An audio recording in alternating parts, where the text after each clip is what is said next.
हमारे पास शिकायत आएगी तो फटकार में भी देरी नहीं होगी। इस बात की है वो पर्याप्त है आपके परिवार के भरण पोषण के लिए। इसलिए हम इस बात के लिए भी आश्वस्त आपसे होना चाहते हैं कि इस प्रखंड कार्यालय में परिसर में किसी भी प्रकार का ये जो घूस वगैरह का मामला सामने आता है ये नहीं प्रचलन में हो तो बेहतर हो। हेलो दोस्तों, तो कैसे हैं आप लोग। तो आज हम फिर से एक नई वीडियो को लेकर आए हैं। तो देखिए, आज नावाडी प्रखंड में जयराम भैया ब्लॉक में बैठक किए हैं। बैठक का आयोजन किए हैं जिस पर सभी अधिकारी पदाधिकारी उसमें शामिल है। और साथ ही जयराम भैया बता रहे हैं कि जितने भी प्रखंड के कार्यकर्ता हैं उन सबको किस तरह काम करना चाहिए, कर्मचारी लोगों को किस तरह काम करना चाहिए, क्योंकि गर्मी का मौसम आया है जिसमें गर्मी का मौसम को देखते हुए उन सब पर किस तरह काम को करना है। यही सब बातों को अपने कर्मचारी पद अधिकारी हो चाहे पद अधिकारी हो उन सबको बता रहे हैं। और साथ ही ये भी कह रहे हैं, वीडियो सीओ को चेतावनी दे रहे हैं कि घूस का मामला हमारे सामने नहीं आना चाहिए। घूस को लेकर जयराम भैया काफ़ी स्ट्रिक्ट हैं, क्योंकि वो जनता के प्रतिनिधि हैं, जनता के चुने हुए हैं। तो जाहिर सी बात है वो 5 साल तक तो जनता के लिए ही काम करेंगे। अब वो साथ ही ये भी बोल रहे हैं कि 5 साल तक हम किसी भी पार्टी के बारे में चर्चा नहीं करेंगे, चाहे वो विपक्ष के नेता के बारे हो या फिर अपने नेता के बारे में हो। इस वीडियो को पूरा अंत तक बने रहिए, इस वीडियो को आप देखिए। अगर वीडियो में आपको अच्छा लग रहा है तो प्लीज़ लाइक शेयर कमेंट कीजिएगा। आज की इस बैठक का उद्देश्य सबसे पहले तो परिचय प्राप्ति रहा, क्योंकि अब आगामी 5 वर्षों तक हम दोनों यानी आप कार्यपालिका, आप लोग अस्थायी कार्यपालिका हैं और हम विधायिका कहते हैं, और कार्यपालिका और विधायिका परस्पर आगामी 5 सालों तक तो इस प्रखंड की विकास की रूपरेखा को तय करने वाले हैं। अतः आपसी मतभेद, आपसी मनमुटाव को और हमें, क्योंकि हम नए सोच के साथ इस चुनाव के मैदान में आए हैं, नावाडी के इतिहास को भी हम जानते हैं, हालांकि अभी कहने की आवश्यकता नहीं है, लेकिन इतिहास रहा है कि जो लोग यहाँ विधायक रहे हैं और जो उनके समर्थक रहे हैं वो बलपूर्वक दबावपूर्वक अपना कार्य करवाते आए हैं। तो मैं आज आपको एक विधायक होने के नाते इस बात के लिए आश्वस्त करता हूँ कि हमारा कोई भी कार्यकर्ता आपको गलत कार्यों के लिए कभी दबाव नहीं डालेगा, चाहे वो हमारा कार्यकर्ता रहे चाहे हमारा समर्थक रहे।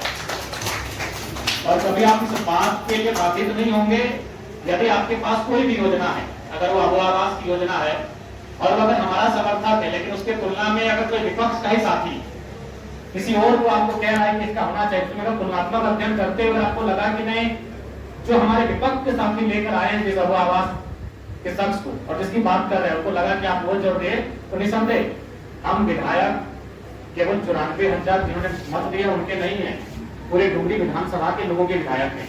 अतः जो भी हकदार है पहला काम उनका कीजिएगा, इस पर कभी हमारा कोई दबाव नहीं रहेगा। इसी सभागार में बहुत सारे ऐसे पदाधिकारी कर्मचारी हैं जो शायद नावाडी ब्लॉक के ही हैं, और हो सकता है कुछ लोग चुनाव में हमारे समर्थक भी रहे हैं, कुछ लोग हमारे विपक्ष में भी रहे हैं, तो इन सब सारी चीजों को हम 5 साल तक याद नहीं करेंगे। निसंदेह अगर आप, क्योंकि जाहिर सी बात है भारत एक लोकतांत्रिक देश है, आप भी चुनाव में इंटरेस्ट रखते हैं और निसंदेह जब चुनाव आता है तब किसी का पक्ष लेते हैं, हालांकि सरकारी लोग नहीं लेते, लेकिन डायरेक्ट रूप से तो अब 2029 में हमारे विपक्ष में भी जाएंगे तो हमें आपको कहते हैं उसमें जो आपका विचारधारा लगेगा। लेकिन ये जो 5 साल है इसमें आपको हम आश्वस्त करना चाहेंगे, अगर आप हमारे समर्थक हैं लेकिन आप अगर गलत कार्य कर रहे हैं तो भाई आपको तिरस्कार रहेगा, लेकिन आप अगर हमारे विपक्ष में भी रहे हैं, हमारी विचारधारा को नहीं भी पसंद करते हैं, लेकिन अगर आपका काम ईमानदार है तो आपको मेरा नमस्कार है। और आज देखिए, चूंकि आप लोग की जवाबदेही सरकार के प्रति है, आप लोग पढ़ लिख के नौकरी लिए हैं, यदि आप लोग पे आ जाएगा, आप सबों पे गाज गिरेगी तो शायद आपने ट्रांसफर हो जाएगा, लेकिन हम लोग जनता के चुने हुए प्रतिनिधि हैं, हमारी जवाबदेही सीधा जनता से होती है। और आपकी तुलना में कई 1000 गुना जनता का जो दबाव होता है वो एक जनप्रतिनिधि पर होता है। इसलिए आज आप लोगों के साथ बैठना हमने, और बैठना नहीं है तो हमें लगता है कि नियमित बैठना चाहिए। हमारी विचारधाराएं परस्पर, यहाँ तो विचारधारा कोई मतलब ही नहीं, क्योंकि आप लोग राजनीतिक दल के नहीं है, आप लोग तो कार्यपालिका के अंग है, आप लोग प्रशासनिक कार्यपालिका है। कार्यपालिका भी 2 प्रकार की होती है, राजनीतिक एक प्रशासनिक है, तो प्रशासनिक कार्यपालिका के अंग है, आप लोग अस्थायी कार्यपालिका के अंग है। तो निसंदेह यहाँ कोई परस्पर विचारधारा का भिन्न होना भी मायने नहीं रखता है। यहाँ हमारा मत ये होना चाहिए कि नावाडी ब्लॉक को हम लोग बेहतर कैसे करें। और चूंकि देखिए, अगर आम जनता की बात करें कि आपको भी मालूम है, भले आज आप लोग पदाधिकारी के रूप में हैं, सरकारी कर्मचारी के रूप में हैं, लेकिन यहाँ तक आए हैं तो किसी ऐसे गांव गांव से आए हैं, मिडिल क्लास परिवार से चलकर यहाँ तक आए हैं, तो आपको भी मालूम है कि गांव के लोग अनुमान 3 चीजों को जानते हैं। आज गांव के लोग ना बजट को जानते हैं, ना कोई विधेयक अभी वक्त बोर्ड पे चर्चा हुई, गांव के लोग नहीं जानते हैं। अभी कोई 1 महीना बजट सत्र पार हुआ, गांव के लोग नहीं जानते हैं। गांव के लोग 3 चीजें जानते हैं, एक थाना, एक सीओ, एक बीडीओ। इसलिए चूंकि प्रखंड का बहुत बड़ा जिम्मेवारी है, प्रखंड से ही गांव सीधा जुड़ा हुआ है। गांव के लोग जिला भी नहीं जाते हैं, सामर्थ्य भी नहीं है, जिला दूर पड़ता है। गांव के लोग अगर कुछ समस्या होती है तो उनको लगता है कि प्रखंड कार्यालय में, प्रखंड परिसर में मेरी समस्याओं का समाधान है। इसलिए आप लोग अपने कार्यों को लेकर बिल्कुल गंभीर रहें। आज मैं अपना ही बात कहूं, देखिए अभी तक हम लोग खाना नहीं खा पाए। झारखंड कॉलेज में 11 बजे का टाइम था, आपको शायद 12 बजे का टाइम दिए थे। घर से सुबह 2 घंटा अपना आवास नहीं जनता दरबार लगा, वहीं हम लड़कों को बोले कि मेरा जो भी ड्रेस है उसको गाड़ी भर लीजिए, रास्ता में वाटर बोर्ड पड़ता है, वहीं नहा धोवन में वहीं गाड़ी में बैठे, जूता भी भर के रखे, अभी तक पहन नहीं पाए। कार्य को लेकर थोड़ा सा ललक रहे, अपने कार्य को लेकर गंभीर रहिए, क्योंकि इस राज्य की जनता बड़ी उम्मीद के साथ हम पे आशा लगा कर बैठी है कि हमारे माध्यम से उनको न्याय मिलेगा, हमारे माध्यम से उनका काम होगा। इसलिए आज जितने भी प्रखंड परिसर में पदाधिकारी हैं, कर्मचारी हैं, आप निश्चित है राजनीतिक दबाव आप पर हमारा कभी नहीं रहेगा। जो सही रहेगा उस काम को आप बेनिचल कीजिए। और अभी इतने पदाधिकारी आप कहिए कि हमने कभी टेलीफोन करके आपको ये कहा है कि जेलकेन का या फिर हमारा समर्थन है देख लीजिएगा, हमने ये कभी आपको नहीं कहा होगा। दिन में तो हमको लगता है कि 4 बार 5 बार हम वीडियो महोदय, सीओ महोदय से बात करते हैं। हम यही कहते हैं कि मामला संगीन है, जरा देख लीजिएगा, दोनों पक्षों को बुला लीजिएगा। क्योंकि हम पूर्वाग्रह से ग्रसित सोच नहीं रखते हैं, हम बदलाव के प्रति के और बदलाव पर विश्वास करते हैं। अतः आप लोग जो कार्य है, आप अपने कार्य को गतिशीलता के साथ करिए। आपको भी अगर कहीं असुविधा लगे आपके कार्य में और उसमें आपको लगे कि नहीं विधायक जी से आपको मदद लेना चाहिए, तो आप बेशक हमारी मदद लें। आपको कभी ऐसा सिचुएशन आए कि कोई लगे कि आपको हमारे कार्यकर्ता हमारा काम लेकर अगर आपके साथ कुछ ऐसा व्यवहार कर रहे हैं, तो आप हमसे सीधा संपर्क करें, क्योंकि हम उन सब चीजों को बर्दाश्त नहीं करेंगे। लेकिन उसके लिए आपकी भी जवाबदेही जो उस पर आपको तत्परता दिखानी होगी। देखिए अभी मान के चलिए ब्लॉक में तो मोटा मोटी 30-32 विभाग कितने हैं, 15 विभाग हैं।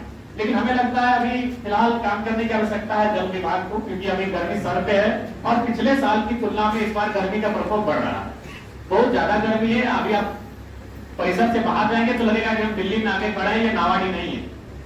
नावाडी यानी जंगल झाड़, हम नावाडी को जंगल झाड़ बोलते हैं, डुमरी को जंगल झाड़ बोलते हैं, तो चांदी को जंगल झाड़ बोलते हैं, लेकिन वहां इतनी गर्मी है, तो सोच के देखिए क्या दशा होगी लोग। इसलिए आपको अलग रहने की आवश्यकता है। और सीओ महोदय देखिए, जो जमीन संबंधित मसले हैं, ये मसले आप देख रहे हैं दिन प्रतिदिन बहुत गंभीर होते जा रहे हैं। कागज गिने का, दखल गिने का, एक जमीन पर 4 लोग दावा कर रहे हैं, तो ये बहुत गंभीर विषय है, इन पे आपको हमेशा सचेत रहने की आवश्यकता है। और एक बात कहना हम चाहेंगे कि जो भी विभाग है, अगर कोई आपको आवेदन, सबसे पहले आप आवेदन लीजिए। देखिए अभी हम जनता दरबार इतने लोग देखिए सब टकटकी निगाह से देख रहे हैं, विधायक जी तो बाहर जाएंगे, हम जैसे ही बाहर जाएंगे सब आवेदन लेके आएंगे। अच्छा एक बात बताइए, क्या आवेदन विधायक को जाना चाहिए? आवेदन कभी विधायक को नहीं जाना चाहिए। विधायक का जो विभाग है आवेदन उनको जाना चाहिए। हमारे पास कौन सा आवेदन आना चाहिए, तो हमारा मत होगा उसके लिए। तो यहाँ एक बात आप तय कर लीजिए कि आप आवेदन ले रहे हैं, उस आवेदन का रिसीविंग लीजिए। उस आवेदन की रिसीविंग के बाद देंगे, तो अगर बाय अगर आप काम नहीं करते हैं तो कोई भी जो आवेदन है वो रिसीविंग लेकर हमारे पास आएगा। फिर हम आपसे बात करेंगे, भाई ये 15 दिन पहले आपको आवेदन प्राप्त हुआ था, अब तक कार्य क्यों नहीं हुआ? विधायक डायरेक्ट आवेदन क्यों लेंगे, उस पर अपना फॉरवर्डिंग क्यों करेंगे? आप लोग उनको आवेदन का अवसर दें। जो विभाग है, जो आपकी योजनाएं हैं, आप उनको आवेदन करने का अवसर दें, उस आवेदन को आप एक्सेप्ट करें और उस आवेदन में जो आपको उचित लगे यथोचित उसका दिशा में कार्रवाई करें। तो वीडियो साहब इस बात का ध्यान रखें कि आवेदन को आपने उसको रिसीविंग दें, एक रिसीविंग काउंटर बना लीजिए और रिसीविंग के माध्यम से विधायक तक आए कि विधायक जी हमने 1 महीना पहले आवेदन दिया था, अभी तक कार्रवाई नहीं हो पाई है, तब हम आपसे बात करेंगे। तब आपको हम बुलाएंगे कि वीडियो महोदय काम जाएंगे, वीडियो साहब काम नहीं हुआ, वीडियो मैडम काम नहीं हुई, तब हम आपसे बात करेंगे।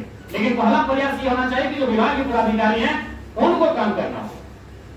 आप पहले आवेदन लेंगे कि भाई आज चापाकल नहीं है, यहाँ नहीं है, मरम्मती होनी चाहिए। जब वो 10 दिन 15 दिन हो जाएगा तब हम आपसे बात करेंगे।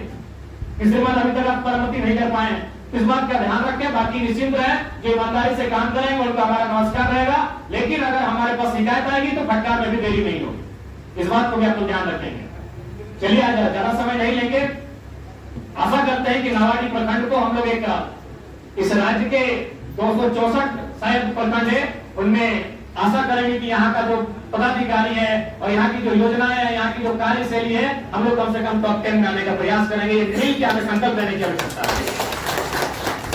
सही बात है, आज एक दिन सबका रिटायरमेंट होगा, लेकिन रिटायरमेंट के समय लोग आपकी पूंजी को नहीं, आपके व्यवहार को याद करेंगे।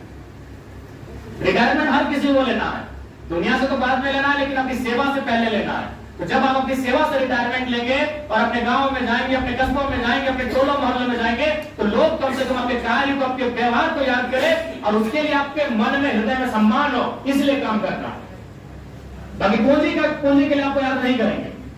इसलिए हम इतना तो विश्वास है कि आपको जो सरकार के माध्यम से सैलरी मिलती है वो पर्याप्त है आपके परिवार के भरण पोषण के लिए। इसलिए हम इस बात के लिए भी आश्वस्त आपसे होना चाहते हैं कि इस प्रखंड कार्यालय में, परिसर में किसी भी प्रकार का ये जो घूस वगैरह का मामला सामने आता है, तो घूस मतलब कि ये जो घूस है ना, इसके बारे में जयराम भैया को बहुत ही घिनौना लगता है, क्योंकि गांव के लोग, आम जनता जो है, इतने अमीर तो है नहीं कि हर बातों में घूस दे पाए। इसके लिए जयराम भैया को घूस के मामले में बहुत ही गलत लगता है, बहुत ख़राब लगता है, क्योंकि वो भी एक गरीब परिवार से आते हैं। हमारे जयराम भैया कोई बहुत बड़े पार्टी के या बहुत बड़े नेता का बेटा तो नहीं है, वो भी एक गरीब परिवार से आए हैं और गरीब परिवार से होकर ही आज वो एक विधायक के रूप में, डुमरी विधायक के रूप में वहाँ पर खड़े हैं। इसलिए उनको घूस वगैरह से नफरत है। इसके लिए वो अधिकारी लोग को समझा रहे हैं कि घूस आपको बिल्कुल भी नहीं लेना है। अगर इसी तरह हमारे पूरे झारखंड राज्य में अगर ये तब्दील हो जाए कि जहाँ हर जगह में अधिकारियों को घूस लेना गलत है, कानूनी जुर्म है, अगर सबको ये बात पता चल जाए तो दोस्तों यकीन मानिए झारखंड में बिल्कुल भी कोई भी चीज़ का समस्या नहीं होगा। हर आदमी को, हर नागरिक को हर चीज़ का सरकार की तरफ से जो भी लाभ आते हैं वो लाभ मिलेगा, लेकिन हमारे अधिकारियों की वजह से आम जनता को लाभ नहीं मिलता है। इस वीडियो को आप पूरा सामने आता है, ये नहीं प्रचलन में हो तो बेहतर हो, क्योंकि जो सैलरी आपको मिल रही है हमें लगता है पर्याप्त है। और उसके बाद भी ऐसा नहीं है, आप अगर चाहें तो इस राज्य को एक बेहतर दिशा देने के लिए यहां से उदाहरण सेट कर सकते हैं। और बाकी एक विधायक होने के नाते, विधायिका काम होने के नाते आपको हमारी आवश्यकता जब भी लगे आप कहिएगा। अगर आपको भी कोई इश्यू है, आप तमाम पदाधिकारी, कर्मचारी कोई भी सामान दे, आपको लगे कि नहीं आपका मसला विधानसभा तक आना चाहिए, आप चेक करिएगा। हम पदाधिकारी, कर्मचारियों को भी मसले को विधानसभा में ले जाने का काम करेंगे। आपको जब भी हमारी जरूरत लगे आप कहिएगा। लेकिन आपसे हम यही कहना चाहेंगे, हमारा सबके हिदायत रहेगा कि जनता को किसी प्रकार से आपसे उदास नहीं जाना चाहिए। जनता को प्रखंड कार्यालय में निराश घर वापस नहीं जाना चाहिए। जब जनता अपने आवेदन को लेकर, अपने किसी कार्य को लेकर प्रखंड कार्यालय आए तो यहाँ उनके कार्य का समाधान हो, ये आपको हम हिदायत देना चाहेंगे। पुनः आज वीडियो महोदय के माध्यम से आहूत की गई इस बैठक में उपस्थित तमाम नावाडी प्रखंड के पदाधिकारीगण, कर्मचारीगण, आपको शुभकामनाएं। आप आए इसके लिए आप बधाई। और साथ ही चूंकि गर्मी का मौसम है, हम चाहेंगे आप लोग नावाडी प्रखंड की जनता के ख्याल के साथ साथ अपने विश्वास का ख्याल रखें, ये हम शुभकामना करते हैं। आज की बैठक के लिए धन्यवाद।